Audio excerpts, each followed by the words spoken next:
Do not adjust your digital device. What you are about to see and hear may shock and appall you. Join our hosts as they encounter countless thrills, spills, chills, and hilarity as they explore the very weirdest in pop culture. The following media is so strange, so beyond the scope of what is normal, it will make you ask the question, why does this exist?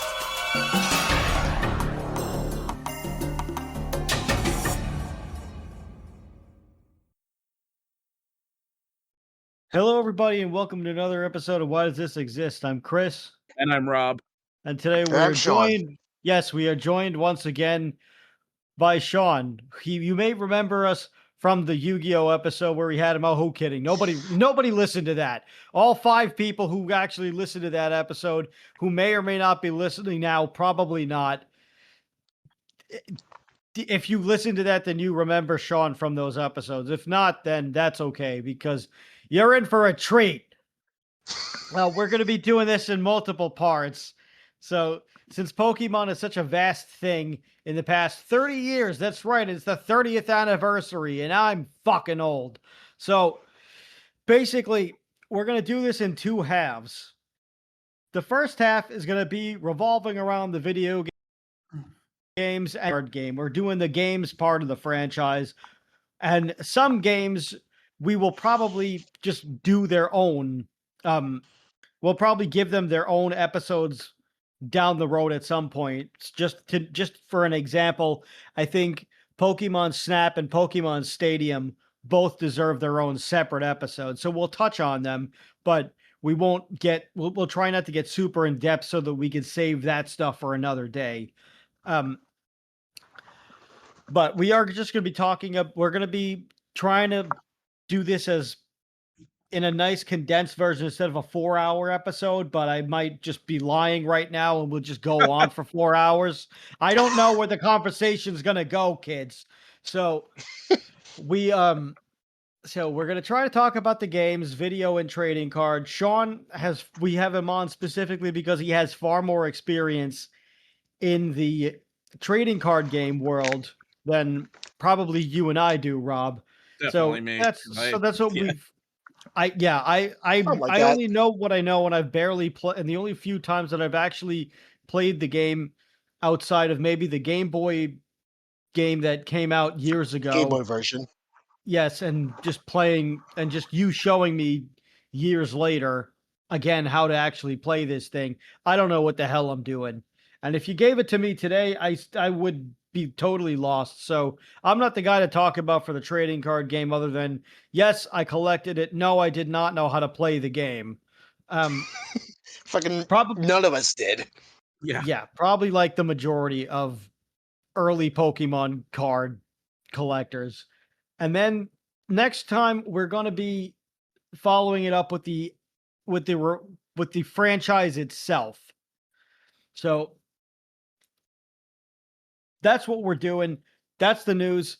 Here's the weather. You are now about to witness the true strength of street knowledge from a ragtag group of rogues. So let's get on with the goddamn show. This is Why Does This Exist, by the way. For those of you who haven't read anything or listened to the show before or weren't paying attention to what came up on your feed. So I guess other people, any of you can start talking now. All right. So I guess how do you even start with Pokemon? It's like pretty much. That's why I passed it to other people. It's like the biggest. I mean, aside from Mario, it's probably the most recognized video game franchise of all time. It's just so ubiquitous, and it was and everyone. It's funny because it's one of those things that when it first came out.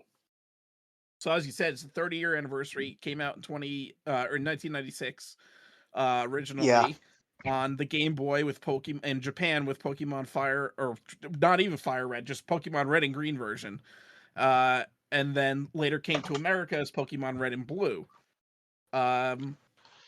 And everyone thought when it first came to the States that it was just going to be like one of those fad things where it was like, okay, they had an anime tie-in show, it was a trading card game and a video game, and it's probably going to like last for like a year and a half, 2 years, and then be dead. And Right. oh, how Oh, wrong they were. It was oh yeah. yes. Yes, Pokemon was never meant to be this gargantuan thing. No. Like when they when they first when they first created the game, Satoshi Tajiri, first first of all, he he wasn't even supposed to be doing this. He didn't want to actually you see to go to the beginning, he really didn't even want to be they wanted him to follow in his father's footsteps, and he was not interested at all in any of this. He actually enjoyed collecting insects and bugs as a kid, and people would just he would trade with them, and other kids would call him Dr. Bug. So he this ended up actually inspiring Pokemon for him of just collecting different bugs and then trading different bugs with other bug collector enthusiasts, and then Dr. Bug just being, being Professor Oak and things like that. So that kind of created these things, and he also really enjoyed playing video games. So he basically ended up, combining the love of bug collecting and video games, and of course, changing the bugs to more dinosaurs and then other animals and with Hey, some bugs. And that's what he did. But he started Pokemon by creating a fanzine called Game Freak. And he was just focusing on the arcade games. And he would just give these fanzines out. And I guess he would go to the arcades and just hand these things out, sell them at some for $5. And he worked with a small publisher that only did very tiny little things like that. So they would just print it out and he would go sell it to people. And he ended up he ended up meeting Ken Sugimori at so the place where they would sell this is something called a dojinshi shop where they would just sell little fan things or like these little novelties that other people created that were not big companies or anything like that. Maybe you could still find them in certain parts of Japan, but you'll never find anything like that in America for the most part anymore. Um, but it's a really well, maybe in Portland, Oregon, they still like sell zines and stuff like that about the metal zine. So you Yeah. might find it in very, very obscure places in America and in certain parts of the world. But really cool kinds of stuff that goes on there. Tajiri and friends ended up pitching a game to to Namco called Quinty, and Namco publishes the game. They make Quinty, and then Tajiri gets the idea for Pokemon in 1990, and he thinks about it when he sees the Game Boy and the link to for people to trade between Game Boys, and then he's like, "Oh wait, we could totally do the Pokemon thing on this." Now the Game Boy, however, was nearing the end of the life cycle, and when they pitched it to Nintendo, they didn't really like understand it, but they also were like, okay, fine, Tajiri can do it. Tajiri, besides Quinty, did not have any experience developing or making video games, and the small Game Freak studio was maybe like 10 people who could kind of come and go. They couldn't really pay people. It was just really a labor of love project. And Tajiri didn't take a salary. He kind of just lived off of his dad's income, and investment from something called from Creatures Incorporated, another place, just gave them the money to help them finance the Pokemon game, which Red and Green takes 6 years to make. Almost kills Game Freak, but Game Freak barely had any money to pay people anyway. So 5 people quit. There was very tiny, tiny team, and then they eventually ship out with Pokemon, and it becomes this crazy mega thing. I mean, of course, I'm getting ahead of myself, but but by the time the game comes out, it breathes new life back into the Game Boy consoles, Mhm. and it just takes off on a life of its own. It Now in definitely America, now extended definitely extended mm-hmm. the life of the Game Boy. Uh yes, Oh because yeah. even like then later on Nintendo came out with the Game Boy Color, which was basically just the Game Boy that had a color screen. So it was slightly more powerful than the first Game Boy, but wasn't like a true advancement like the Game Boy Advance was, where it was like a true sequel console. But I mean, Pokemon really extended the life of it because obviously the Game Boy was seen as it was it was still kind of a gimmick.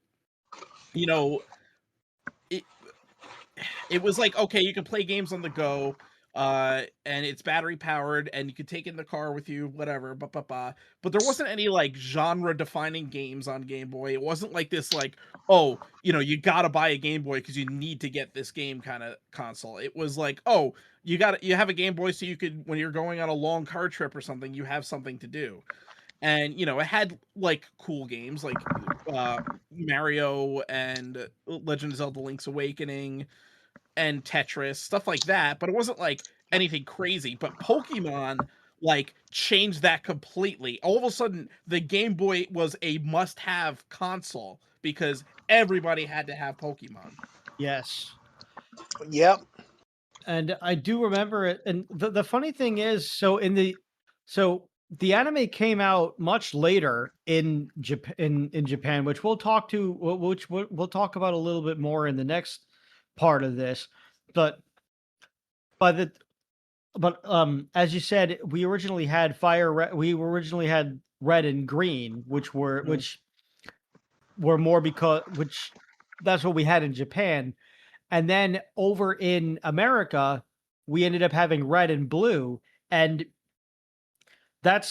they ended up choosing to do that because red and blue are colors in the American flag. So that's why they chose to make that change, which is it's kind of silly, but it also makes sense culturally. And that's how, and I mean, I guess it's not really anything that you and I, that neither of us really thought of at the time because we were just kids and for the most part, red and blue were just very popular colors.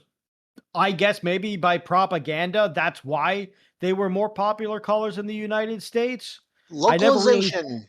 I never really thought about it that way, but that's probably why most people, if you ask an American person I guess if you ask a person from in whatever country they're from, what their favorite color is, I wonder if they'll say one of the colors that make up their nationality's flag. And I wonder if there's a subconscious branding thing in there. That might be a good question to ask literally anybody anytime you go to another country. No, I mean, like, green's always been like a big color in Japan anyway, even though it's like not part of the flag. That's true too. But I am kind of curious about this experiment now. So I would like to try that. I feel like red and blue are just very common in America. It's like a very common trope in American everything, not just because of the flag, but like if you look at any kind of like team-based sport or like any video game that has like team-based versus, it's always red team versus red and blue. Team. Yeah, yes. To the point where it was like even there was a machinima series based on Halo called Red versus Blue. Yes, I still need to watch that again. Yeah, was hilarious. Fucking hilarious. So, it's just there's just something with red versus blue in America, and I don't know if this is true in other countries, but it just seems to be very common, a very common trope in American media. Mm-hmm. But the other reason is the game. So I am getting a little bit ahead of myself, but as I was saying, the anime came out much later in Japan, but by the time it was than the video game did, but by the time it came to the States, it was like right around the same time as the video game. Yes, and that was a marketing decision when they were trying to figure out what to do. A brilliant marketing decision. Yes, and instead they said, well, maybe I guess the debate was, well, do we want to maybe just put the game out, see how it does, and then we just wait to put the anime out? Or what do we want to do? And then I forget the person's name, but the marketing executive at the time, this lady, she just said, no, why are we going to wait? We should strike while the iron is hot, and we should do this while the iron's as hot as it's ever going to be. let's just put them out at the same exact time, so that way if kids love this thing, they're not going to be able to get away from this thing. And they were absolutely correct with that. In fact, that was probably the smartest thing that they could have done.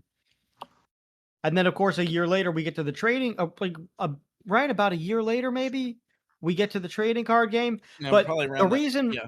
the reason why Red and Blue end up doing so well, and why the games end up doing so well, is the rumor of Mew. Yeah.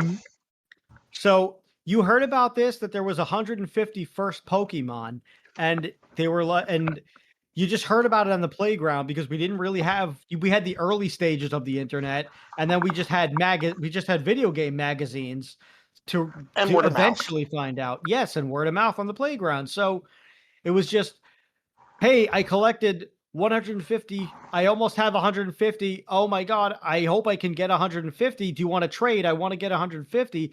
And then there'd be that one kid who probably had an older sibling, probably an older brother, just said, I heard that there's 151.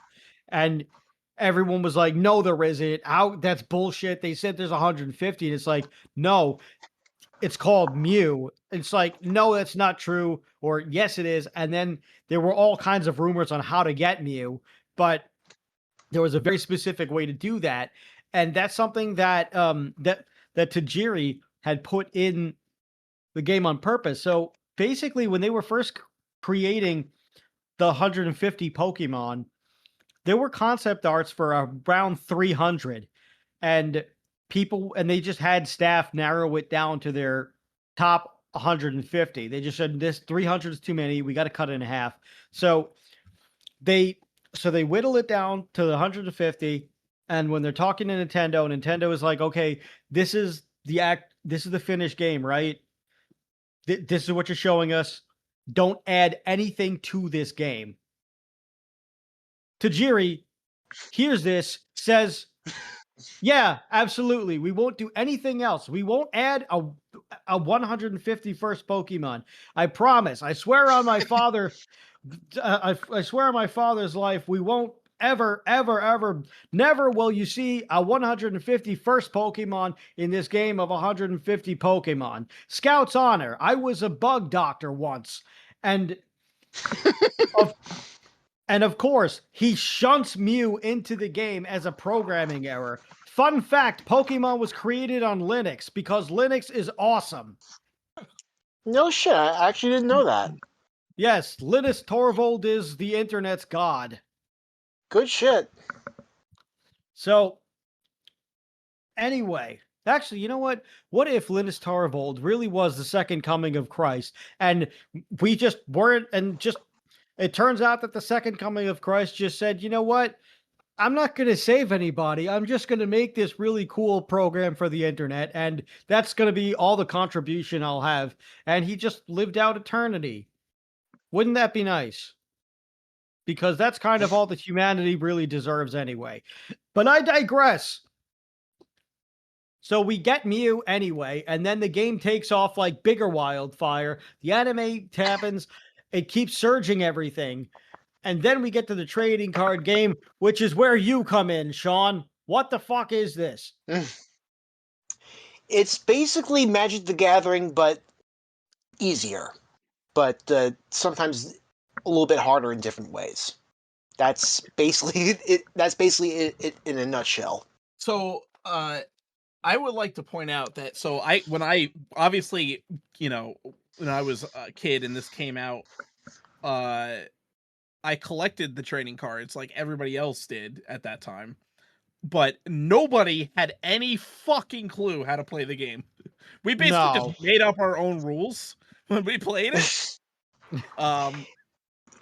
To be totally fair, it was basically whoever drew the strongest Pokemon first won. Yeah. If you even drew it, you just basically just went through your deck, and whoever just found the card first won. But yeah, like later, as I eventually actually learned the damn game, it literally is just Magic the Gathering but different. Yeah.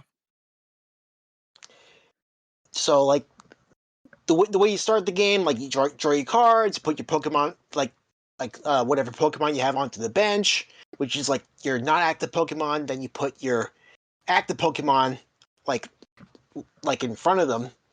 Then when the game starts, everybody turns their cards face over, and the battle starts. Then whoever goes first, they can attach an energy card, basically mana, to whatever Pokemon that they have that they can do in that turn. Play as many spells as they want. Then it keeps going back and forth, and then it goes until you start attacking. But one of the things that a lot of people missed, including me back in the day, after you attacked, you discarded the energy card. No. Oh, so they stay on? Yeah, Oh. it's literally mana. Oh. Okay. That makes it a lot easier. No, you think? For a brief spell back at King's Games in Brooklyn, I actually played at a few tournaments when I was actually had some spare money, spend actually what I thought were decent cards and whatnot, and I actually it actually made a lot more sense playing like that. But still, I really wasn't that into it, researching trends, metas, all that other basically autistic stuff that I just didn't really take it that seriously. But I knew actually how the game was played. Okay. Yeah, I didn't.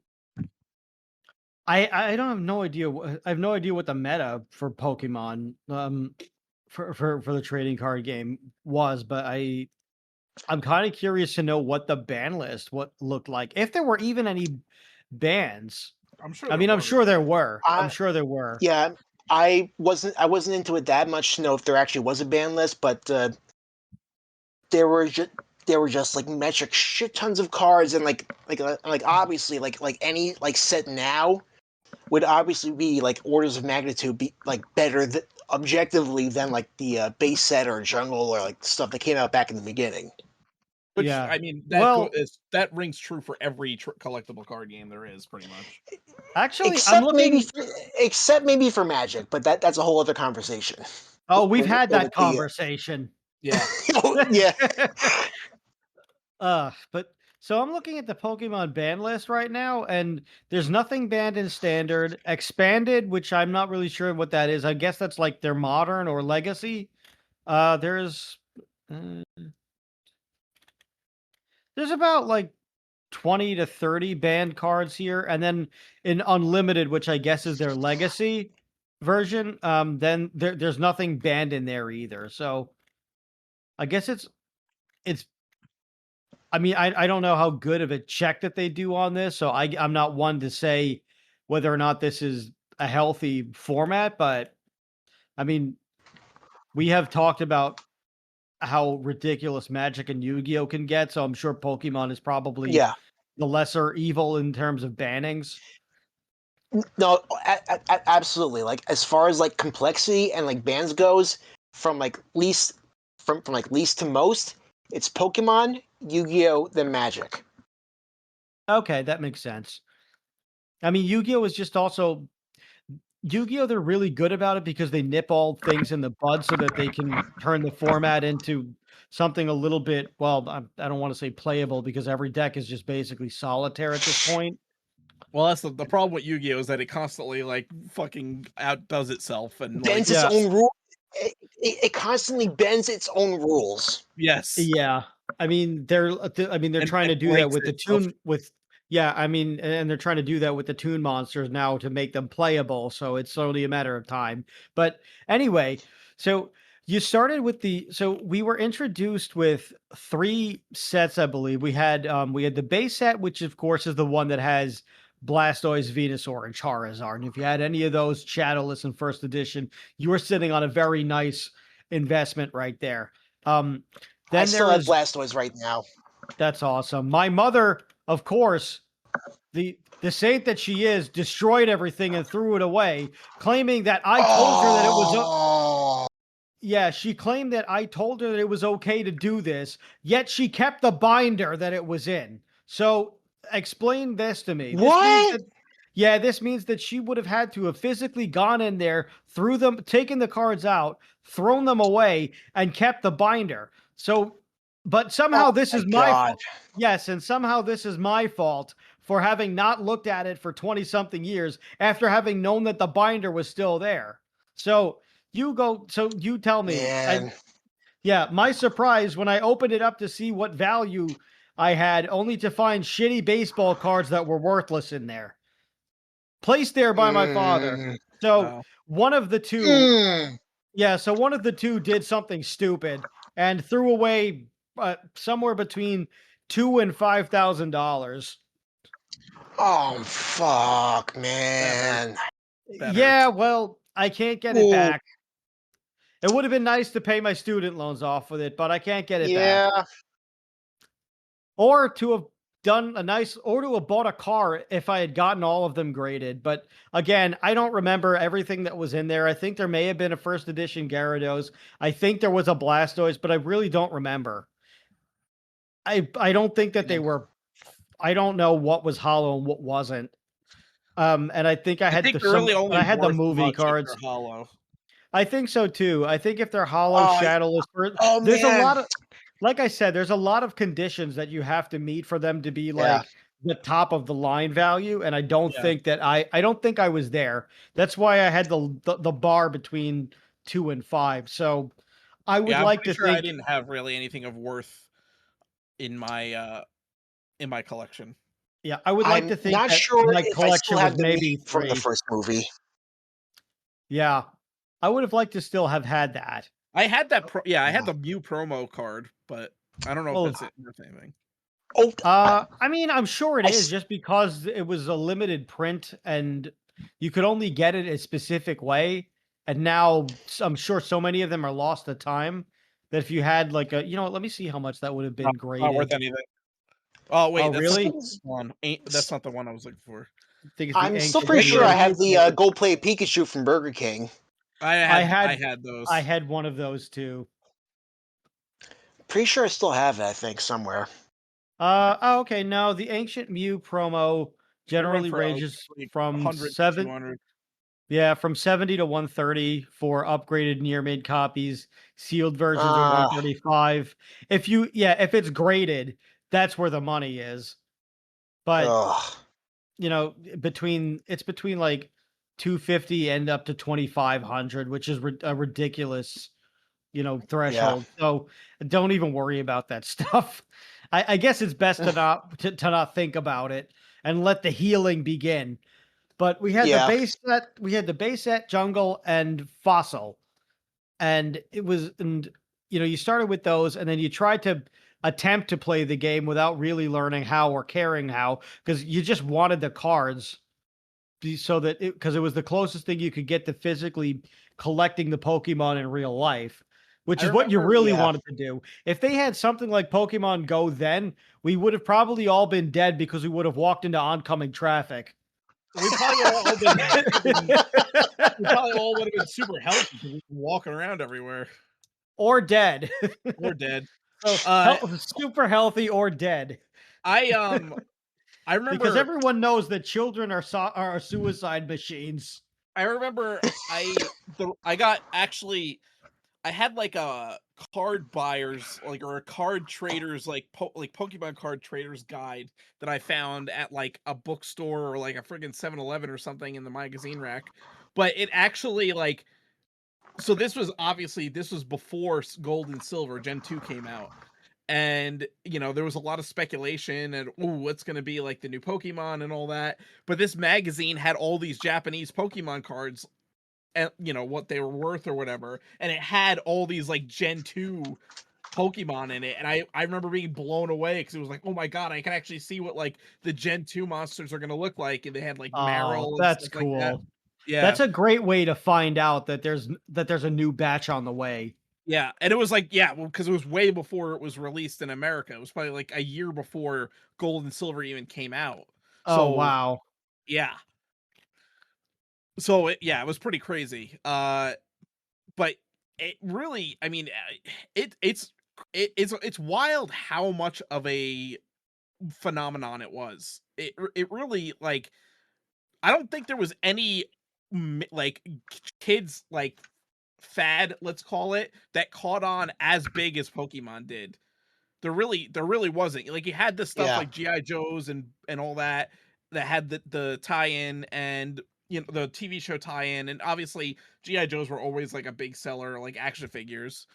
And Transformers did okay, but Pokemon really just blew all of them out of the water because it became this franchise. Yeah. Um, beyond what like anybody could have even imagined at Yeah. the time. No, Oh, for it sure. was practically a force of nature, like Yes. what it did to world art and everything else. Yeah.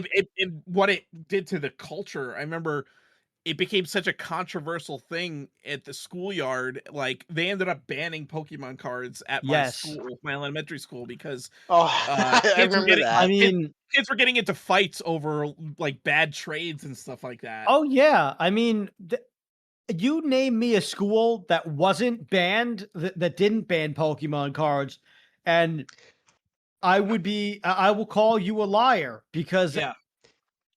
I can't imagine any school not banning Pokemon cards, because and you were lucky if you even got them. You were lucky if they were nice enough to give them back to you at the end of the day, because there were some schools where after a while it just got so ridiculous that the teachers were just like, "Fuck it, we're just gonna start taking all of them and just confiscating them, so that way these kids." These kids have to learn, because we can't just keep giving them back. So after a while, Hey, it was just like no more Mr. Nice Guy, and they just kept taking all the freaking cards. So I can't imagine how many teachers and principals are, now in their, 60s, probably retired, and they're sitting on a nest egg of Charizards. Probably. hey, didn't they used to do that back in grade school with me and you? Oh yeah. Well, first they started by taking well, well first they started first they started by just like taking them and giving them back, and then after like 2-3 weeks, they just had so many that they just kept it just kept going on, where nobody got the Oh my message, where they god. just started keeping them. Ugh. And I don't know what they did with them. I mean, I imagine that some of them gave them to their kids, or they gave them to their nieces and nephews or cousins, or whatever the hell they did. And I don't know, or maybe some of them just started playing. I like, what are you going to do after a while? It's just like you Yeah. go to the teacher's lounge, and then you just see that every teacher is playing Pokemon with the Pokemon cards that they confiscated that morning. I'm sure that happened. I'm sure that happened. Um, no, I kind of doubt that.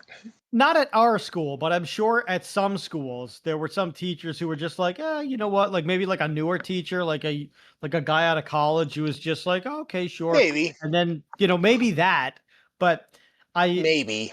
I don't know. Then we get to the second generation, which we had started to talk about. We get there in what, like 99, 2000 or something like that, Yeah. or maybe 2001. I don't know. Whenever we get gold and silver, 2000 which is when I believe when Gold and Silver came out in America. okay. Yeah. Yeah, and then we and then that's where you got your whole batch of 100, you got your whole batch of the next 150, and you already had the legendary birds, which are Articuno, Zapdos, and Moltres, of the three different elements: fire, ice, and Electric. fire, ice, and electric. And then and now you have the legendary dogs, which are their opposites, but they're also similar in type. So Plus they two have more their legendary birds. yes, you do get two more legendary birds um in Ho-Oh Yeah. and oh my god, what the heck is the other? Lugia. Lugia, yes. And Gen 2 is where they start introducing the legendaries that are exclusive to the version, because the other thing that made the Pokemon games, well, the only that gave them a purpose into you really playing both versions of the game is because not every game is because there were you didn't get the full Pokédex in every game. We probably should have said that earlier, but you didn't get you didn't get the full Pokédex in every game because there were some Pokemon that were exclusive to each version, and then you would Again, of course have to trade. another brilliant marketing strategy by Nintendo by making it so you have to trade Pokemon to get all of them. So either you had to find a friend that had the other version of the game, or a lot of people bought both versions of the game so they could trade. Or if you had like a sibling in the house, one sibling would get, say gold and the other would get silver. Uh, Yeah. a brilliant Or strategy you by would even Nintendo. have some kids who usually, if they were only children, they just had 2 Game Boys, Yes. and they just used one to just trade with themselves. There was But also yeah, friggin' evolutions. awesome. So a core mechanic of Pokemon is that they evolve. There's an evolutionary tree. They start out as small and they get bigger and have better power, obviously, as they level up. And there are some Pokemon that require it to be traded to evolve. Yes. So that was Yep. another draw to the trading system. Um, Yes, my original starter team had all 4 of the well, it had 3 out of the 4. I didn't really care for Machamp all that much, but I just kinda had it, but it had Golem, Alakazam, and Gengar, and then I think it was Articuno and Zapdos in my starter, and I think that was my original team. so Gen 2 was my favorite uh generation, and actually specifically the Gen 4 remake, Heart Gold and Soul Silver. But My Gen original 2, starter was Charmander, by the way, for those wondering Venus, why for Bulbasaur was those mine. for those wondering why Moltres was not in my lineup, that's why. I already had a fire type. Had I Bulbasaur had I had started with Bulbasaur or Squirtle, then there would have been a rotation of the other ones. But I digress. Bulbasaur was my starter, and Venusaur remains to this day my favorite Pokemon out of all of the, however many there are now. I can't even count anymore. There's too many. Uh so but let me say, gold and silver were such a huge achievement at the time, because obviously it's a new adventure in a new region, the Johto region. The first Gen 1 takes place in Kanto, and these are all regions that are based on real regions in Japan. So Johto is a whole new region, new cities, new gym leaders, new everything. But what Nintendo did such a great job of keeping under wraps is, until the game actually came out, is that after you beat all the gym leaders and the Elite Four in Johto, you get to go back to Kanto and beat all of the Kanto gym leaders all over again. So Yes. Nintendo, a Game Freak, did this like unbelievable achievement of programming at this time, because those Game Boy cartridges did not have a lot of memory. So the fact that Yep. they were able to fit 2 full RPGs into one cartridge is just like an absolute achievement of coding Oh yeah. at that Yeah. time. Again, Linux, baby. But And then, Heart Gold and Soul Silver, they even improved on it more because they had the Gen 3 Pokemon in Kanto as well that you could catch. So it was basically like everything that Gold and Silver was, plus like on a new engine with new quality of life improvements, and obviously a remake of the story, but like with all new Pokemon that you could catch. And they introduced the Pokewalker, which was a peripheral that you could actually it was like a little pedometer, which was actually one of the best pedometers ever made by people that are like tech people that review shit like that. But you would basically load one of your team into the pedometer, you would connect it to your DS, and then wear it all day and walk around, and the more steps you walked, you would just get experience for your Pokemon. that's such a So fun concept. Yeah, it was a really cool little thing that they did. So And also a good excuse to make American people walk around because God forbid they do that.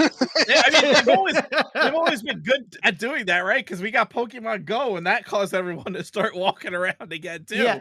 The secret to getting American people healthy is not their diet, it's gamifying anything healthy. Yes. Yeah. Because we're all degenerate gamblers at heart. And yeah, sorta. But So yeah, so at this point, and every game, by the way, adds another 150 Pokemon as a running theme until I don't know if every game, I don't know if every generation now has exactly 150, or they just, or some have added 100 or have added more than 150. I don't know. I can't keep up with it.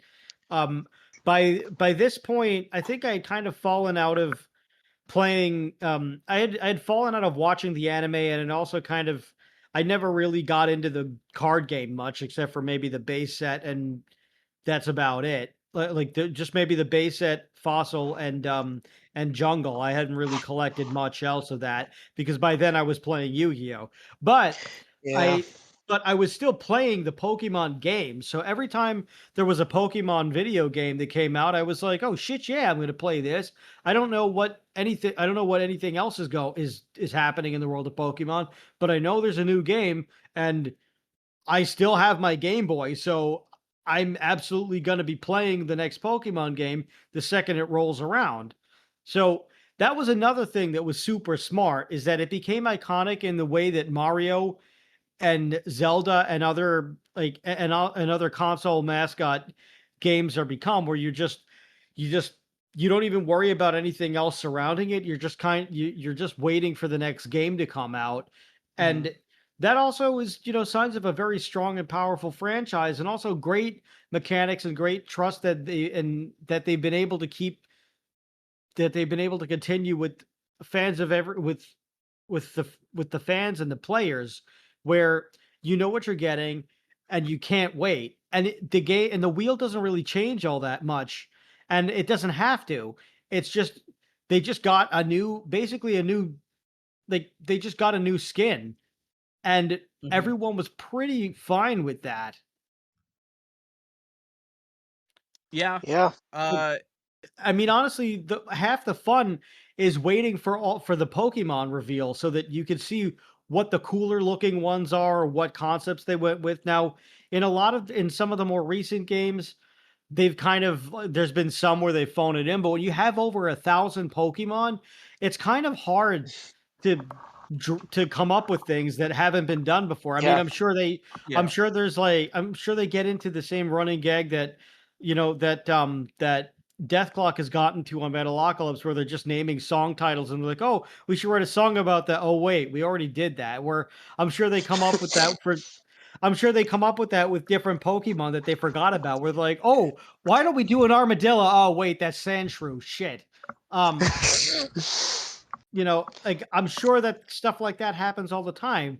Or maybe they try to come up with a different concept for one, and they're like, "Wait, Yeah. maybe and maybe that's where evolutions end up coming in down the road." So, for example, you get some Pokemon where they where I can't really name anything super specific now that I think of it. I mean, I know I can, but I just don't. Um, like, let's just say Snorlax, for example. Snorlax was just in Gen 1, you just got the Snorlax, and that's what it was. And then eventually you get Munchlax, which is the Pokemon that evolves into Snorlax, but that was never there in the beginning. Or maybe or like with Slowbro, with Slowpoke, you later on you can evolve Slowpoke into Slowking multiple ways, Mhm. which is really cool. And the Slowkings have different types, and they have different forms, like the Galarian forms, or Yeah, the the different best. forms are cool. That was a good that was introduced in Sun and Moon with the Alolan Yes. forms of all the Pokemon. And they have different types too. It's not just like, Raichu is electric psychic. instead of just being plain electric. Yes, So and Cubone and Marowak get the Marowak gets the ghost form, which is yes, super awesome. yeah, And the design this is the other thing that I loved about Pokemon is that the design will also be influenced by what region of the world they're setting the game in some yes, of the Pokemon. So like the Alolan Marowak takes its look after the fire dancers. So yeah, and it gets like the ghost and fire moves, and it's really cool. I think of of the different regional forms, Alola Marowak is my favorite, but of all Pokemon, but of all the Pokemon ever, Gengar is mine. Gengar is my favorite. yeah. Um, And then you got like Pokemon that aren't even Pokemon, like a Chandelier, a yes, Ring of Keys, a freaking Corgi. yeah, that's kind of where I got it. That's where I was getting at with that is that after a while they just came up with you just it feels like everything has been done, so they just start getting really weird with it in some things where it's not really amazing. Like in some cases, it's really interesting. Like uh oh, what the heck is the name of it? Apple Tune, where it's a dragon, it's a grass and dragon type, but it starts off as kind of the worm in an apple, Oh, and it's Hydrapple. yes, Hydrapple, and you start and then it just becomes, well, what if the worm is really a dragon? And it's this really interesting concept that it takes on. But then also, then you have something like Vanillux, which is just an ice cream cone. Yeah, or was it Black and White had the literal garbage? Yeah, Like it was like a pile of trash Pokemon. which actually Oh my this god! bring this brings me to the story. This brings me to the story that you shared with me the other day, Sean, of how you basically became a human Garbodor. And so Oh if you yeah. don't mind, if you don't mind, please let the people know what the hell we're talking about. All right. So way back when, on the sometime before the release of uh, Let's Go Eevee and Pikachu on the Switch, my best friend at the time was like a seasoned camper at like Nintendo New York for like midnight launches, and it invited me to come along and tried and actually did make me the very first person online to get Let's Go Eevee, and like a and I yeah, and my picture actually wound up on Nintendo's Twitter. So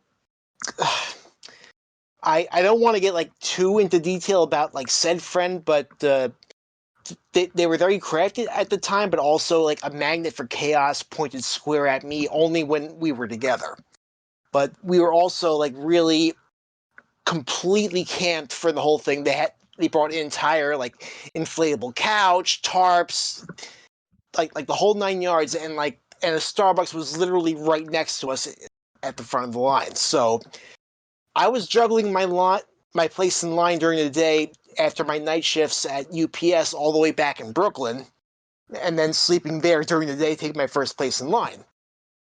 It was also snowing at the time, so Ooh. after I had gotten back to Rockefeller Center after work that day, and I actually found a place to park my car for free, I went to bed on the inflatable couch, my first place in line, and my friend put a plastic tarp over me. I fell asleep. It was snowing. I was literally mistaken for a pile of garbage when I first woke up. And people started seeing snow moving around, and people are like, no, Egg, we'll get you out of there. You're the Airbender. You're the Amazon." And Oh my! this was actually caught on video. That's awesome.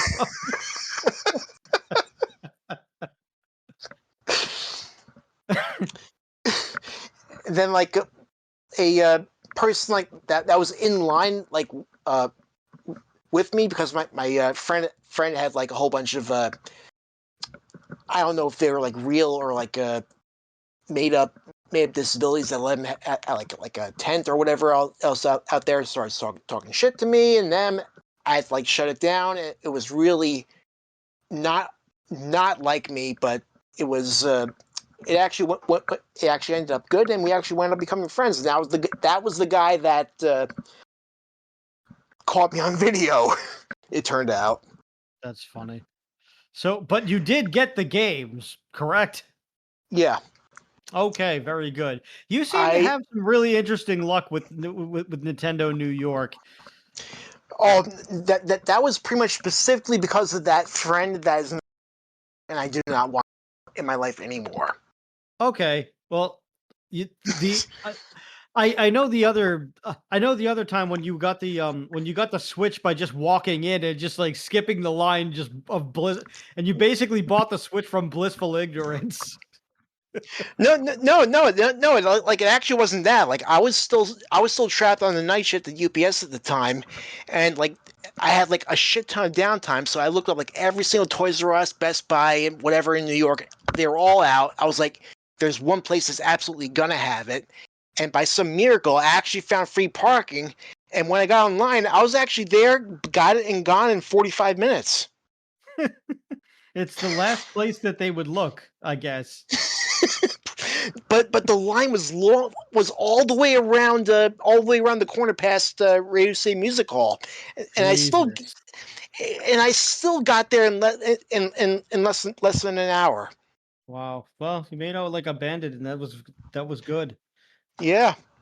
But yeah, we had so anyways, we by now we've had 10 generations, or is Winds and Waves going to be the 10th game, the 10th generation?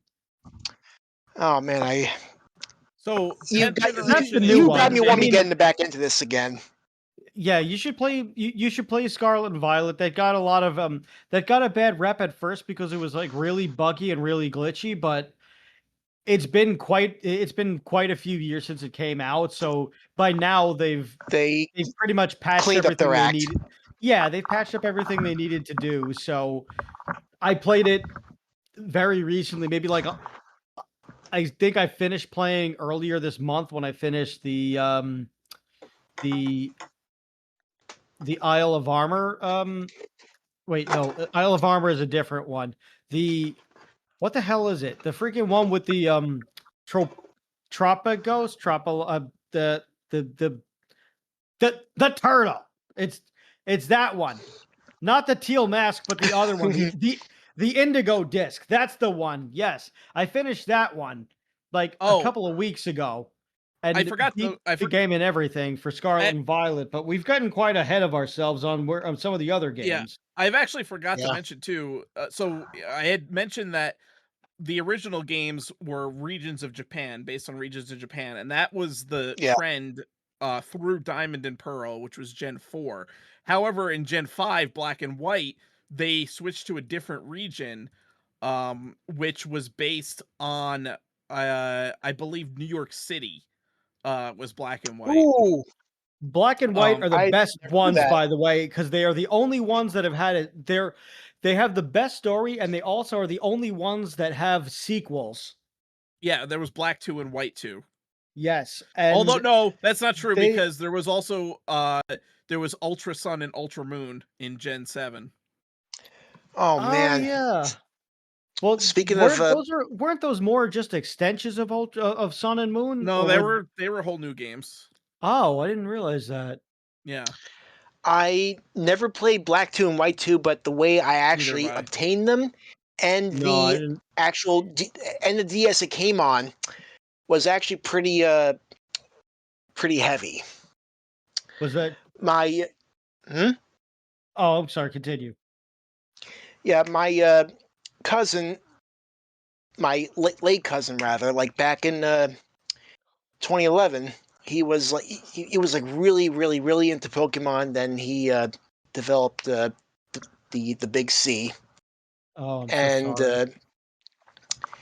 and like he was like still into Pokemon like heavily very right up until the very end, and like we had talked a lot about it, and then after he passed away, and I saw him, he was holding his DS in his casket, and then Oh. about 10 years later, I'm unpacking things in my apartment, getting ready to move to South Carolina. There's that very same DS. I never knew I had it. Wow. That is really heavy. Well, I'm sorry about that. I still wanted to like get more for him, but like it was just Sure. I just simply couldn't do it at the time. Yeah. Sure. Well, it's almost like he wanted you to have it. Yeah, Yeah. Well, I'm sorry that it came to you that way, but I'm I'm sure he's I'm sure he's pretty happy to know that you're telling this story wherever it is that he is. yeah, So his memory lives on. that it does. Um, Then I, actually, like not that long ago, I actually made a Switch game case for a friend, like shaped like a ancient Pokeball. that's pretty cool. Yeah, oh yeah, and she loved it. Like I actually liked it so much, I actually made a second one for myself. I just never put it together yet. Cool. Well, that's fun. I mean, I I see a lot of that stuff for Game Boy for old Game Boys and Game Boy Advances and SDs where people are doing all sorts of crazy mods for it just to enhance their Pokemon games. Yeah. Like actually one of my friends Johnny actually does a lot of he does a lot of 3DS mods and stuff like that. It's pretty cool. But yeah, so as you were saying, Rob, like we ended up getting a lot of I think that's another really cool development that's ended up happening in Pokemon is that we also get all the different regions and Yes. it goes outside of just Japan to even being American cities. Sun X and and Y Moon was like particular France. yes. Sun and Moon was was Hawaii, which was really Yeah, cool. based off Hawaii. Yeah. And they changed Oh up yeah, I I remember also that.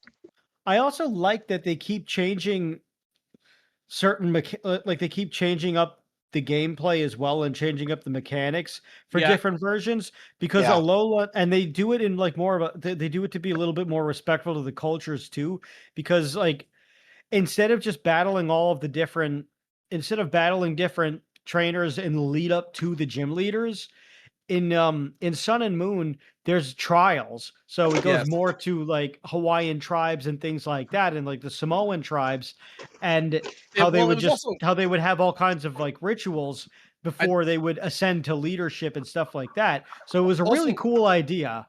well, from a gameplay standpoint, also, it was more than just so every gym in Pokemon has always had some kind of little gimmick. Like the gym leader is typically like they have a specific type of Pokemon they use, and then getting into the gym, there's some kind of gimmick. Like you have to go through, like for example, Fight a bunch of the, trainers. the psychic. You have to go through all these different trainers that are also that type. But like in the psychic gym, let's say in Gen 1, yeah, there's all these teleportation pads you have to go through in that kind of thing. So with X and Y though, they did something different because they got rid of that whole concept of oh, you go to a gym and there's like a specific gimmick for the gym. No, it's now you're actually doing some kind of trial that isn't necessarily just like a Pokemon battle. Like you actually have to go do like some kind of achievement. So that was a cool thing. And they've kind of carried that on now in like Scarlet and Violet. Before you face the gym leader, you have to do some kind of little side quest to get your right to face the gym leader, essentially. Um, so, but yeah, every Pokemon has kind of added like a new kind of little gimmick. Uh, my personal favorite, and I wish they would kind of bring it back to what it was, is Mega Evolution, which was first introduced in X and Y. I thought that was the coolest thing ever. I really loved that idea and how you got the Yes, Mega Evolution for them. I also liked what yeah, they did in they had a they brought that back in a way to Sword and Shield too. yeah. I'm not a fan of the Scarlet and Violet gimmick, which is terastallizing, No, and I'm not crazy basically about that either. it's kind of just stupid. Like like Pokemon basically gets like a crystal freaking like sculpture on its head, and like its moves are slightly powered up. Like it's Yeah, kind of a dumb thing. it's a hat gimmick. Yeah, basically. There's a concept which I wish they would really bring to the next one, and I doubt they will, but uh there's like a website where you could do Pokemon fusions, and you type in what two Pokemon you want to fuse, and it just makes a new Pokemon based on their sprite artwork. Oh, that's crazy. But I feel like it I would be so much work to try to program that unless I you don't could think so, not only in this day and age. oh, I guess you're right, but And make they'd it so have there's only certain Pokemon that are compatible with it to do I fusions, you guess know? I guess that makes the most sense is to just And gradually do fusions. they've But kind of I'm explored Pokemon having, like, symbiotic relationships with other Pokemon in the past. Like, for example, Slowbro is a Slowpoke that puts its tail in the water and gets bit by a Shelder and it evolves into a Slowbro based on that. So, or they Slow could just King. right, well, Slowking, he puts it on his head. Yeah. So they could do something like that and and create Pokemon fusions that like two Pokemon have to like fuse in some kind of symbiotic relationship and then they become a new Pokemon. Yeah, I guess they could do something like that.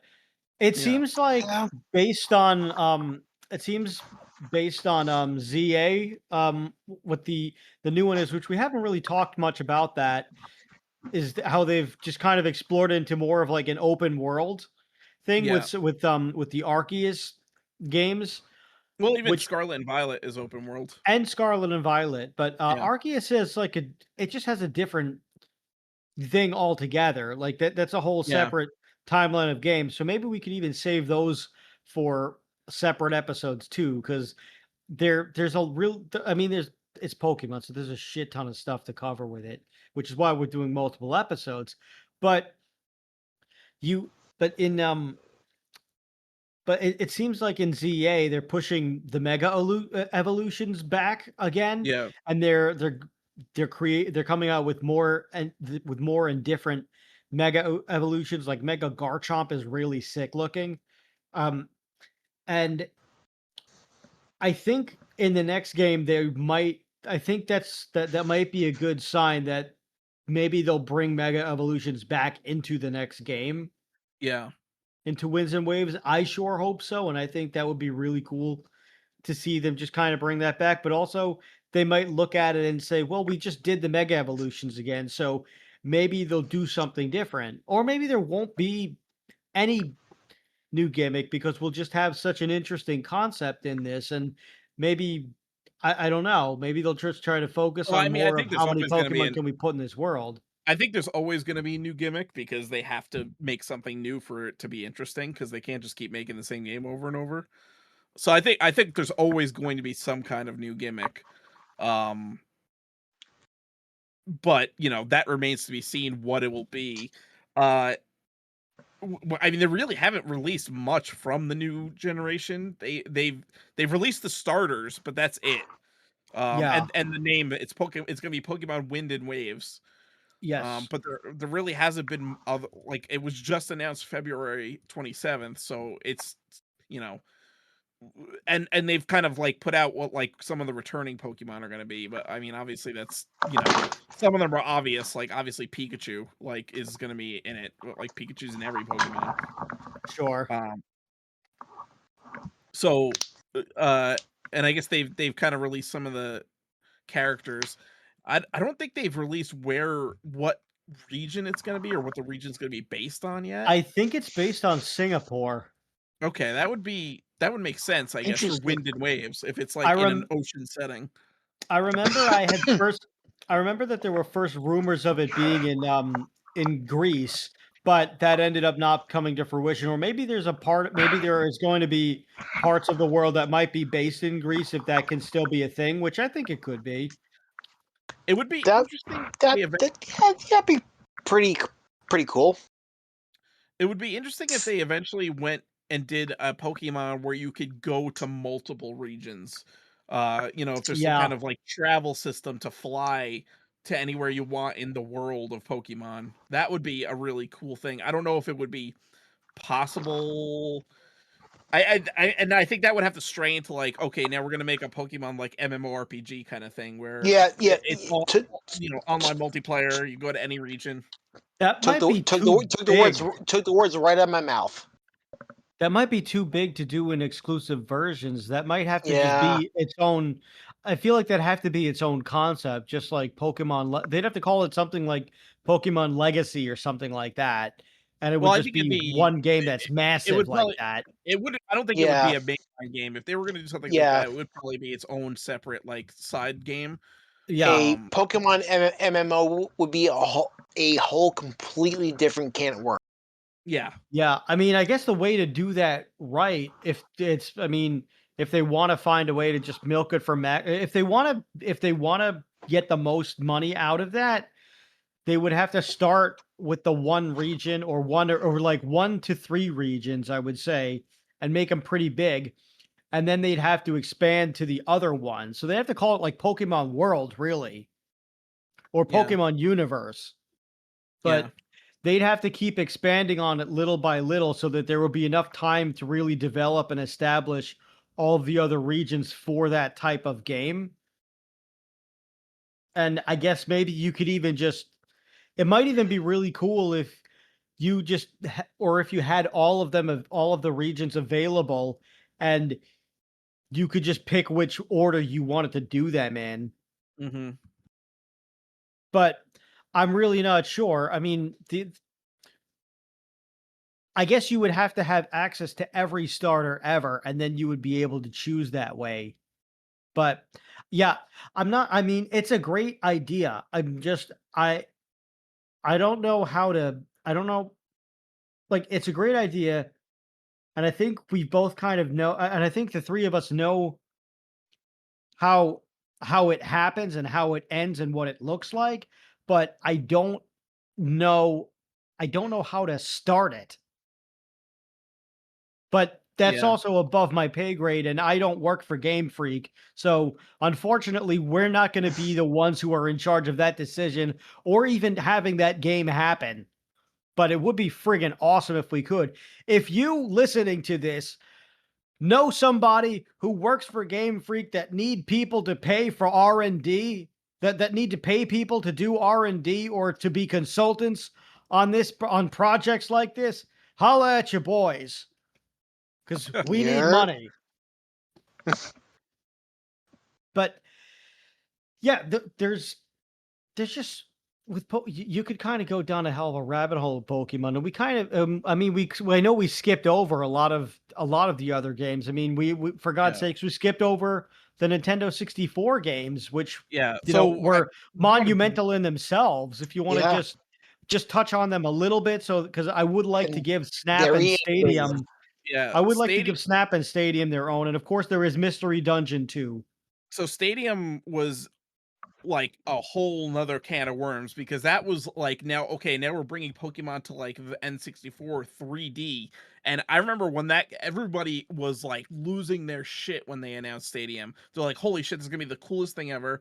And then it came out, and not only were you able to obviously play with all 150 Pokemon and battle gym trainers and whatever, you could also it came with a peripheral to attach your game cartridge, your red and blue game cartridge, to your N64 Yeah. via the controller port, so you could actually play with your team in red and blue on like the 3D like Pokemon Stadium N64 screen, which was so cool. Plus Yes. the mini games were fun as hell. Mhm. uh Me And on top of that, you could even play the actual games from the yes, Game Boy cartridge faster. yes, yes. on your TV screen, again via the peripheral, the Game Boy connector. Yeah, it was just such a cool game. And then uh Pokemon Stadium 2 came out, which obviously was gold and silver themed, and added all those Pokemon plus all the new mini games that again were I remember me and my friends would play for hours because the mini games were all multiplayer. So we would play the fucking mini games for hours and just like have the best time ever because they were just so much fun. Yeah, we would Um, sometimes we just wouldn't even bother playing the regular yes, game itself. yeah, we would just play the mini games because they were just like they were like amazing. Yeah. I still find Lickitun's Conveyor Belt Sushi game to be one of the funnest games ever. Yeah. Yeah. And also Ibiza! yes, and and the Voltorb and the Voltorb quiz game Oh or yeah. the but yeah, I mean Very, everyone very, very, very. oh my god, I forgot about the Clefairy thing. Yes. Every once in a while I'll just throw a very, very simple to someone and they either get it or they don't. But I also run around like screaming "Toasty 3D" to people, and also and on and whenever it's a laundry day, if I see somebody in the elevator, I always tell them laundry day is a very dangerous day, and they either look at me like, is this guy retarded, or like, or should I, or do I need to call the authorities? Like, is something going on in the laundry room? Is this guy up to something? Or they totally get it. 1 in 10 people gets it, and they're just like, "Fuck yeah, dude, Rocco's Modern Life." So I throw weird references into everyday life, and if you get it, you get it, and if you don't, then you think that there's something wrong with me, and there is.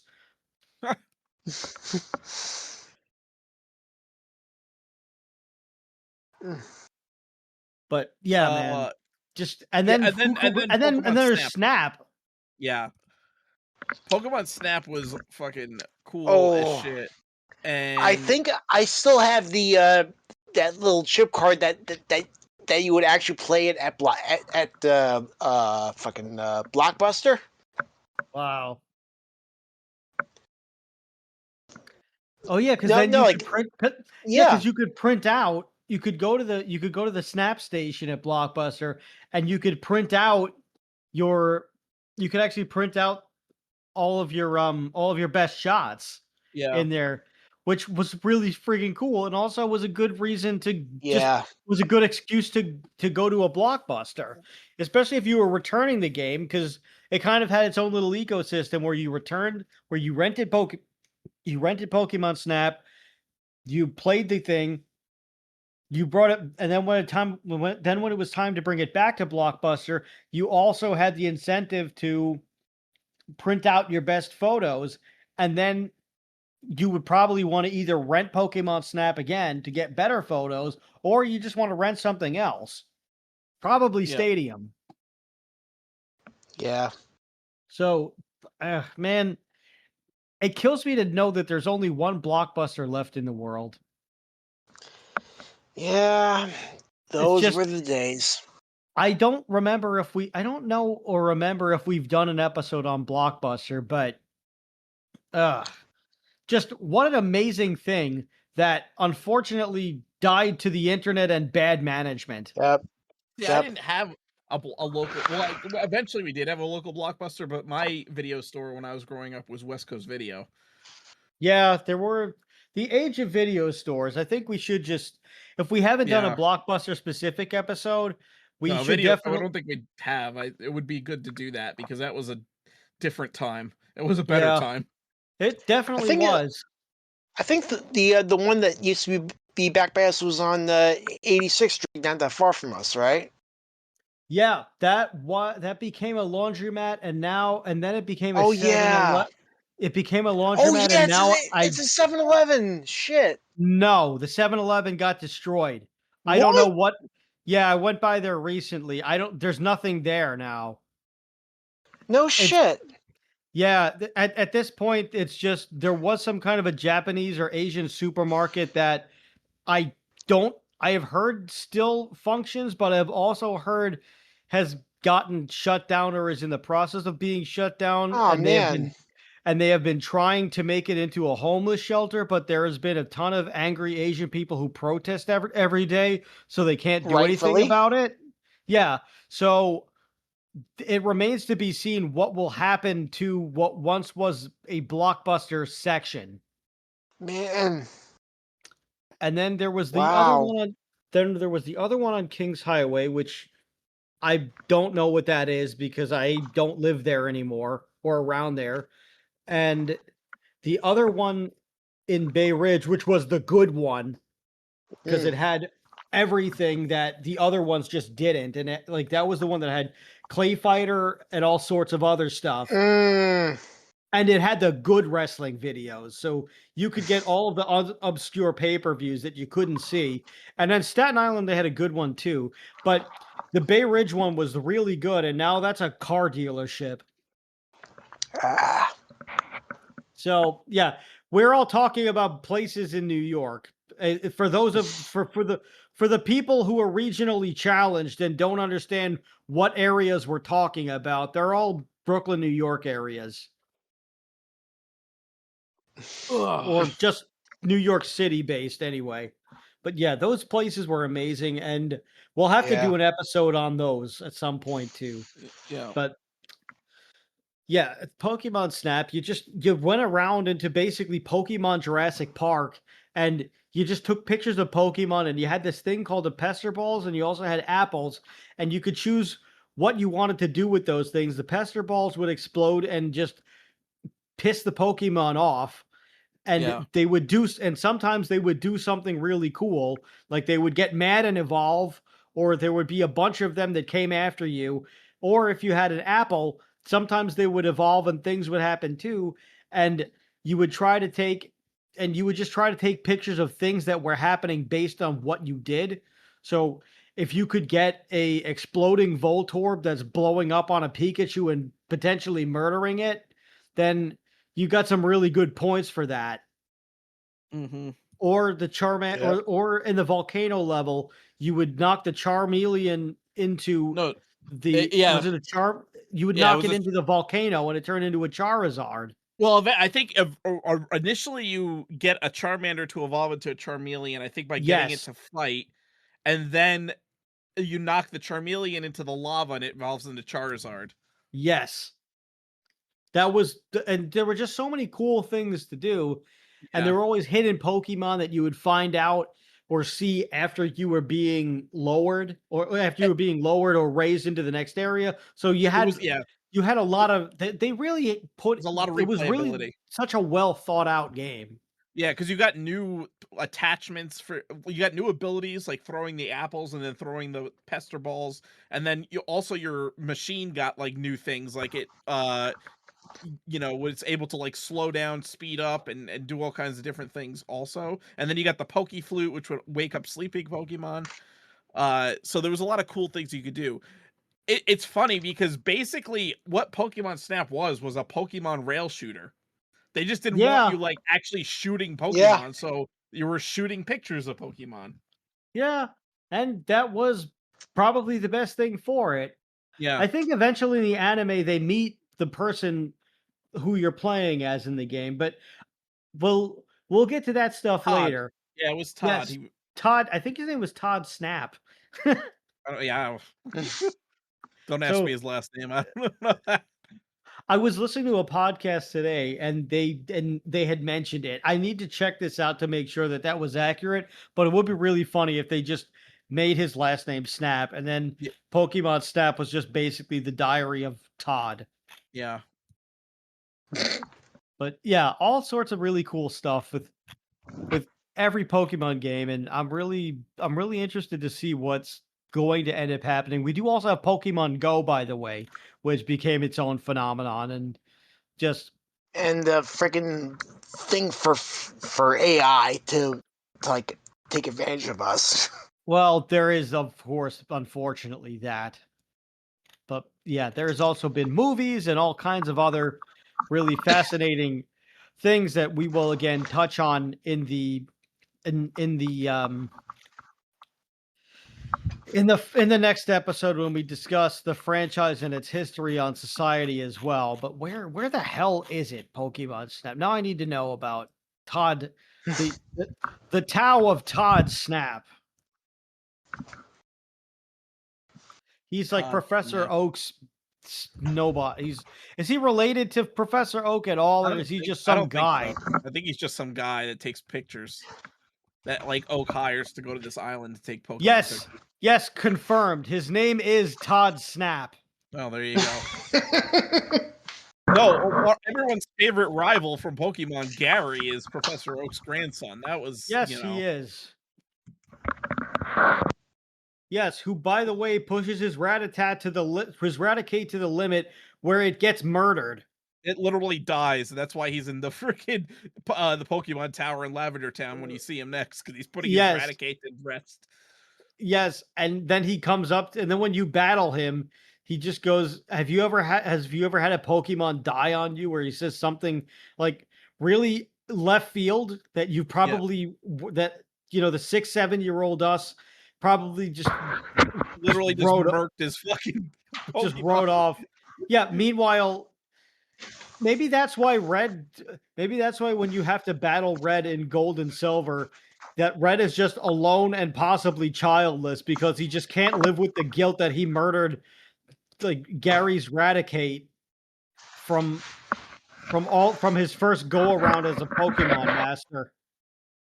I mean, do they really care about like fighting or Pokemon dying though? I mean, they're fighting them all the time. It's basically like, I mean, it really just boils down to fucking being like basically cockfights or dog fighting. Yeah. I mean, for God's sakes, you win money too. Yes, you literally wager on the fucking Pokemon battle. It is a cockfight. Yes, I can't believe it took us this long to talk about the main mechanic of the Pokemon game that also made everyone so rabid into it. It kind of made us into bloodthirsty kids now that you think about it. Yeah, you capture Pokemon, which are basically animals of this world, and you fight them. You fucking fight with other Pokemon. Other trainers who have Pokemon. You freaking send your Pokemon out to fight it. Which the original concept was just to trade, and that Pokemon would actually be out in the world just helping people. And then I guess one of them looked at it and said, "Nah, fuck that. Let's make them fight." Yeah. So we ended up getting the beautiful cockfighting world of Pokemon, where Michael Vick reigns supreme as champion of the Elite Four. He has all dog type Pokemon. He's got like an Arcanine, a Snubbull.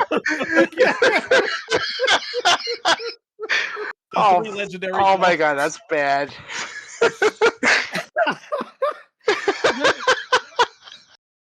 Somebody needs to make a ROM or an emulator version of this where like somebody needs to make a Pokemon where where your rival is Michael Vick.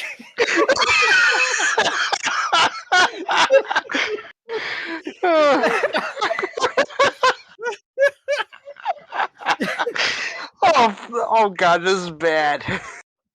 And no matter what your starter is, he ends up just getting one of the legendary dogs off the start anyway. Oh my god, yeah, he probably would. And then you just run into other people who were known for dog things. So like at some point, no, the Elite Four has to consist of Michael Vick.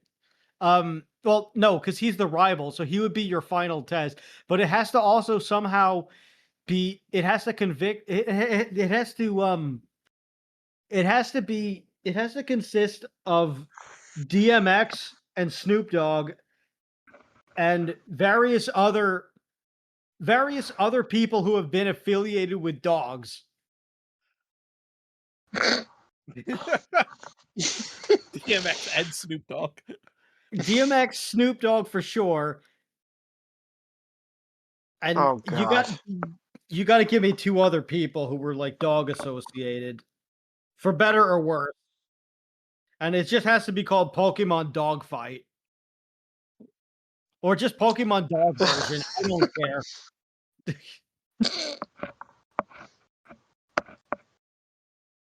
Yeah. Or, I don't know. Or they just call it Pokemon when keeping it real goes wrong.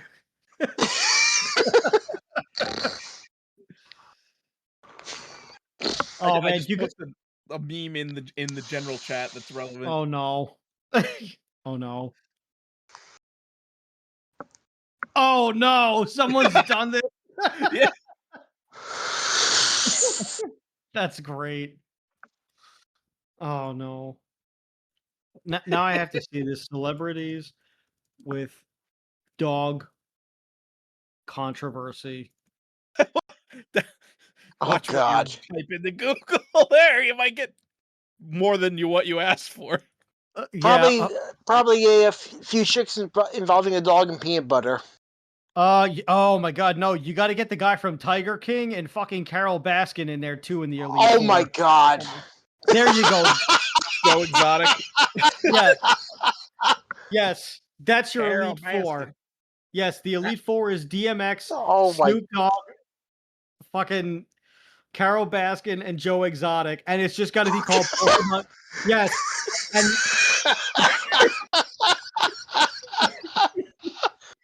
and the final boss is of course Michael Vick, who is also your rival. And the game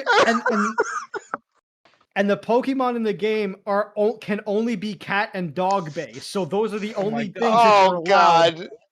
So you're forced to start off with an Eevee so that you can choose your own adventure. Oh my God, Oh. this even worse. Yeah, it has to either be you choose. Yeah, you start with an Eevee or one of the. You start with the cat types, or you start with a cat. There's like there's like cats. There's like one cat. There's like one regular cat, one regular dog, and then there's Eevee. And then then you just kind of go from there. Or your starter, or your starters are the 3 evolutions that are water, grass, and fire. So you could do that. You either get Leafeon, Vaporeon, or Flareon, and then you have to go through the game, or you just start with an Eevee and you pick the rest. I like that one. And the game is just called Pokemon Cats and Dogs, and that's it. Oh no.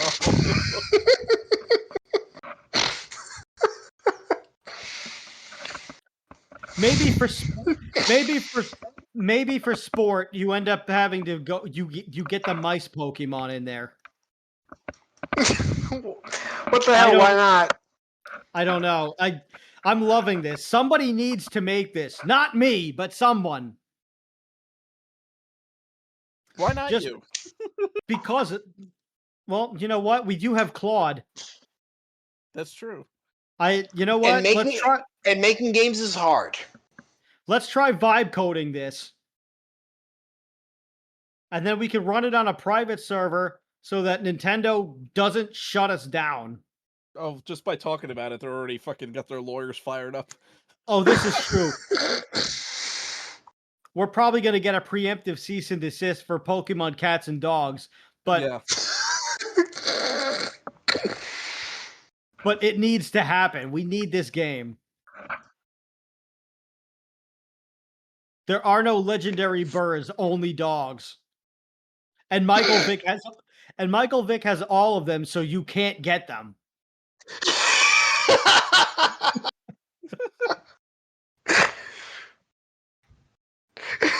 Well, oh wait, no, actually that's how the game ends. When you beat Michael Vick, he sees the error of his ways and he releases the 3 legendary dogs into the wild so that you can capture them, because he wants a proper he wants them to finally have a loving home. See, I gave it a happy ending. I even gave it a happy ending.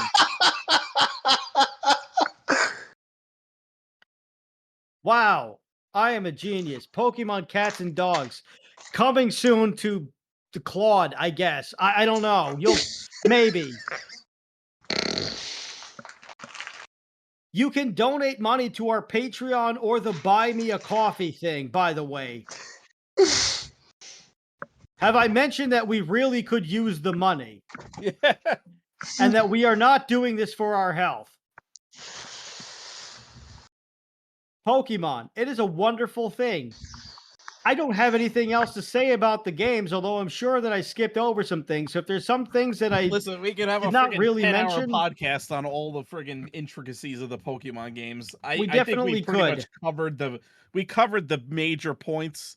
I mean, obviously, it's such a phenomenon. If anybody who's listening to this podcast hasn't played Pokemon, then what rock have you been living under for the last 30 years? I bet you their parents are probably Catholics and said that it was sacrilege. It was, yeah, it's too satanic. Sorry. They probably belong to the Westboro Baptist Church, and that's not good.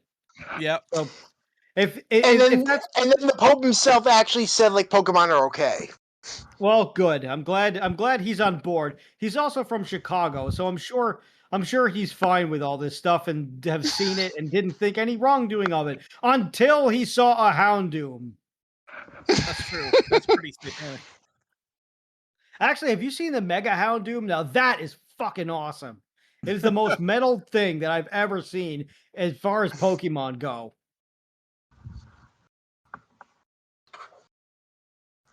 Yeah.